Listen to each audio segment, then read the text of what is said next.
I am going to going to be reviewing the new Sleep Token album. I just got the record. The record that is Take Me Back to Eden. I think it's called Take Me Back to Eden. This is the new Sleep Token record. Before I review the album, I will tell you a little bit about my brief introduction to Sleep Token. Sleep Token is a band that I discovered through Spotify, funny enough. On my playlist on Spotify, I guess when it runs out, Spotify will just automatically play music to whatever genre they think you like. And if it's a song that I like, I'm listening. If it's a song I like, I hold my phone up and I'm like, ooh, what is this? Hold on. Like I just did this yesterday. The song that they played, I liked it. So I save it to that playlist, right? And then I go back and if I really, really like the band, I might research. And by the way, 99.9% of the time, I don't go researching a new band. All right? I should, but because I don't have much time, I don't. Something grabbed me with Sleep Token that I haven't experienced in, I am not going to lie, 30 years. And that last band that grabbed me like that was Tool. 30 years ago. Tool, to this day, is my favorite band. Okay? And there's a lot of other bands that I like. You know, I'm big Deftones fans, big Silverchair, you know, and so on. There's a lot of bands that I like. I'm very particular about my bands, but Kiss, of course. Joy Division. Joy Division is one of my favorite bands. But Sleep Token is one of those bands that just really grabbed me. I was listening to this song, The Summoning, which is on this album.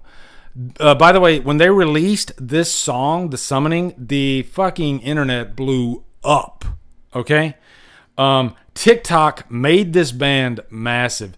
They went from, I want to say, 300,000 followers or listens on Spotify.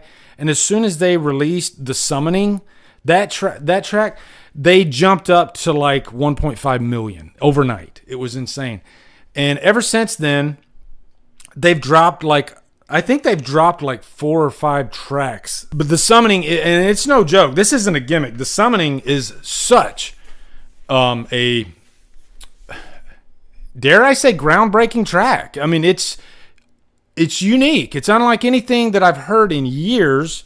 It's kind of, no, it is genre bending. You know, the first half of the track is more metal. Now, you guys, I know there's, you know, at least 37 different branches of metal. So I don't know all the names. Post-hardcore. There's a little bit of that in this. You know, you get the screaming and everything. But I'll just say, for lack of a better term, it feels like metal. And then all of a sudden it turns into this, what you would call like sex metal. Like, and if you've heard the song, you know what I'm talking about. Okay. It's sexy sounding. All right. That's the best way to put it. So they released this song called Chokehold, which is the song, they released that before The Summoning. So I went back and listened to Chokehold. Loved it. Great. It's more simplistic in nature, but still sounds unique and very sexy. It's a sexy track. Okay. Vessel's voice is, I mean, wow, the guy's got a great freaking voice. It's mesmerizing. I think their image adds to the whole thing because, you know, nobody knows who these guys are. Their names haven't been released. They wear masks. Yeah. So that's Vessel. That's the lead singer, Vessel. Nobody knows what these people look like. All right. But man, his voice is insane. So let's just say they've released 1, 2, 3, 4, 5, 6 of the songs before the album actually came out. The album came out today officially. I got the record a few days ago. Okay, so what did I say? 6. There's 12. So there's 6 new songs that nobody's heard yet. Here was my worry. They front loaded the releases and they released all the good stuff, and then when you get the album, it's all the other stuff is going to be subpar. Okay, I did go and I listened to the other 6 songs today. They are as good as, if not better, than the material that's been released. I'll even say probably better. There is not a bad song on this album. It is fantastic. And this is after one listen. I've given it kind of 2 listens because I was listening to it a little bit more before this. In my car, I gave it you got to give it the car test because you got the, the stereo and all that. But wow, this is one of the best albums I've heard in ages. Like I just listened to like Smashing Pumpkins' new album.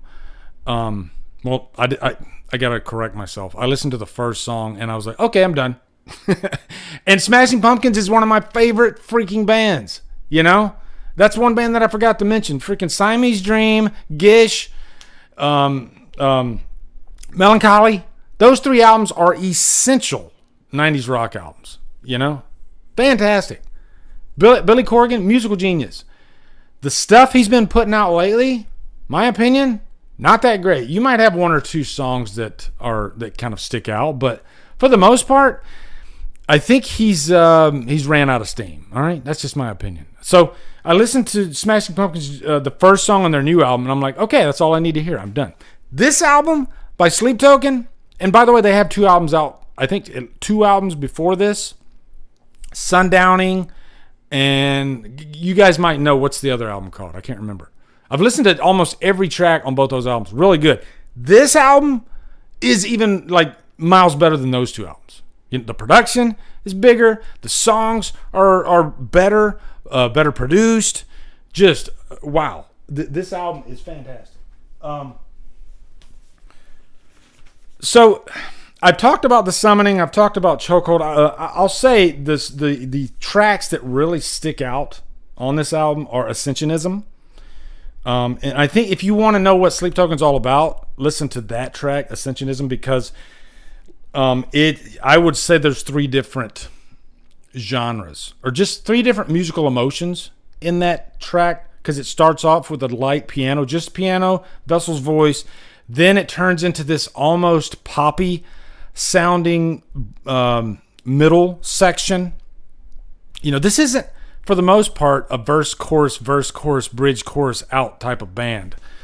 You'll get some of that in there, but what I'm trying to say is they're very unpredictable about which direction they're going to go with their songs, which this is the part that I can kind of compare to Tool, because Tool, they don't think in terms of verse, chorus, bridge, chorus, out when they write a song. They start with just a single riff, and they make every song into a journey. Where can we take this?